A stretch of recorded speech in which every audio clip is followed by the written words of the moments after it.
এবারের definition isolated point. আমাদের লাইফেও প্রচুর আইসোলেটেড ব্যক্তির সাথে আমাদের পরিচিতি হয়। এটা পড়লে ইন্টারেস্টই পাবে, বেশ ইন্টারেস্ট পাবে।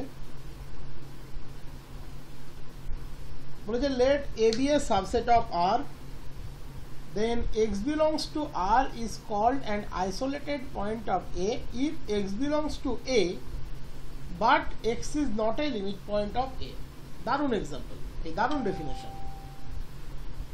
একটা রিয়েল নাম্বার x, তাকে আমরা কোনো একটা সেটের আইসোলেটেড পয়েন্ট বলবো যদি এলিমেন্টটা নিজে এ সেটের মধ্যে থাকে বাট সে এ সেটের লিমিট পয়েন্ট না হয়। আর একবার একটু মনে মনে লিমিট পয়েন্টের ডেফিনেশনে চলে যায়। লিমিট পয়েন্টের ডেফিনেশনে বলেছিলাম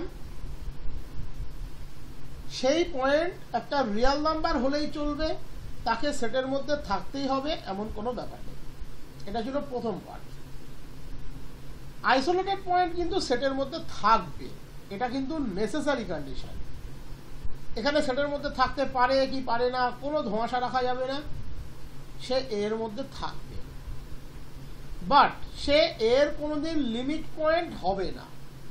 এই যে লিমিট পয়েন্ট হবে না, এখান থেকে তোমাকে কিছু চিন্তা ভাবনা মাথার মধ্যে নিয়ে নিতে হবে। তার মানে সেই পয়েন্টকে বেস করে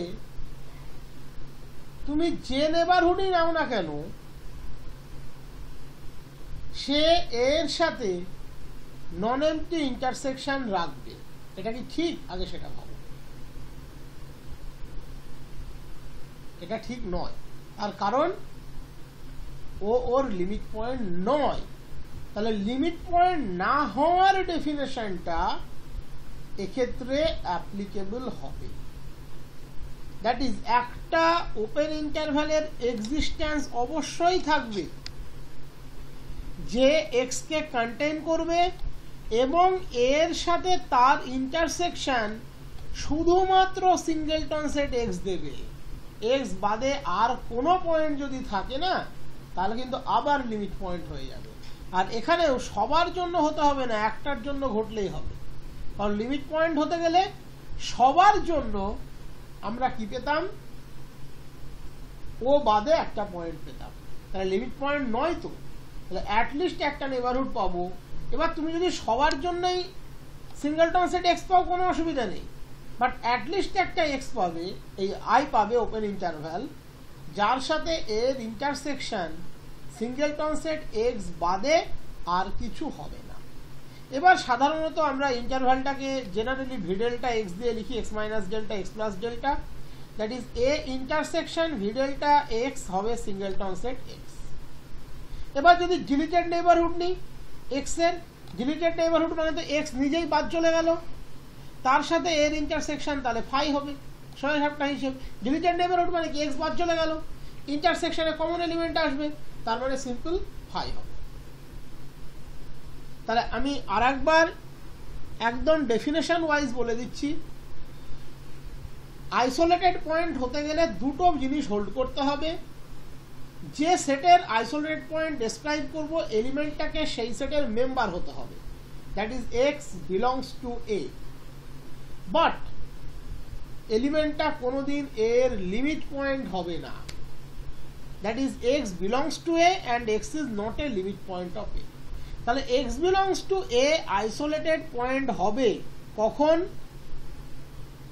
আমরা অ্যাটলিস্ট একটা হলেও ওপেন ইন্টারভ্যাল পাবো যে এক্স কে কন্টেইন করবে এবং যার সাথে এর ইন্টারসেকশন সিঙ্গেলটন সেট এক্স ছাড়া আর কিছু হবে না। এবার আমরা সাধারণত I K V delta x দিয়ে লিখি, তাই এটা লিখেছি।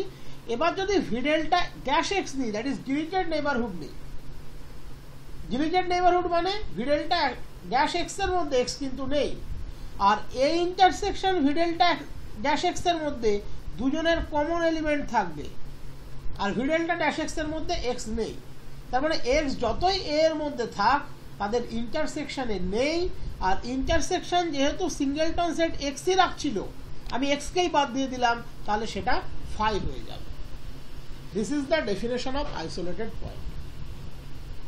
লিমিট পয়েন্ট হতে গেলে তার যে নেবারহুডে তুমি নাও না কেন সে ওই পয়েন্ট বাদে একটা পয়েন্ট কন্টেইন করবে, লিমিট পয়েন্ট নয়। তাহলে অ্যাটলিস্ট একটা নেবারহুড পাবো যে ও বাদে আর কাউকে কন্টেইন করবে না, that is A intersection I x. এবার যদি আমি ভি ডেল্টা ড্যাশ এক্স নিই তার মানে অটোমেটিক্যালি সেটা হয়ে যাবে ফাই, কারণ ভি ডেল্টা ড্যাশ এক্স নেওয়া মানে আমি এক্সকে বাদ দিয়ে দিই। কোনো সেটের যত আইসোলেটেড পয়েন্ট আছে তাদের কালেকশনকে আমরা ডিফাইন করি আই এ দিয়ে। The set of all isolated point of A is denoted by I A. This is the definition of isolated point.